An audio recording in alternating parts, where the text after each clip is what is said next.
So ayun na nga, kakatapos lang natin maligo guys dahil of course tumakbo na naman tayo. And of course today, sa ngayon, ang saya-saya ko, medyo may pagkakilig dahil nakatanggap tayo ng special gift. Right? At yung special gift na to, alam mo yung mayroon kang boss na napakabait. Tapos director pa 'to. Kahit tapos na yung birthday mo, of course naalala niya, siguro nakita niya na may mga content ako dito na tumatakbo ako. Tapos may mga content ako na natuklap na yung sapatos ko sa pagtatakbo. Although nakabili na ako ng bagong sapatos, pero siguro hindi niya alam, I don't know, or kung alam man niya. Pero at least, di ba, binigyan niya pa rin ako ng gift para suportahan yung pagtatakbo natin. Napakita ko sa yung gift niya. Wait, wait.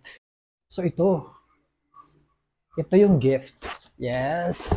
'Di ba? Nakakakilig lang na makatanggap ka sa boss mo ng regalo na ganito. Of course, this is not an ordinary gift, 'di ba? And ayan, look at that. Yeah, so talagang pangtakbo siya, 'di ba? Of course, ayan. Ayan, pangtakbo talaga siya, guys. Ayan, ang ganda, 'di ba?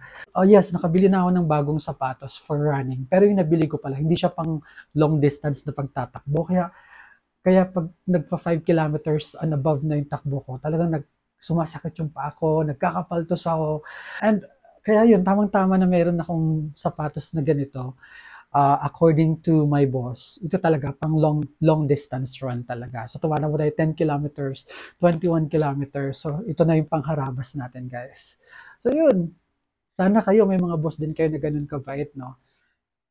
Mm. Napakaswerte lang ng mga katulad natin na meron tayong boss na mabait. So, ayun na nga. Maraming salamat po.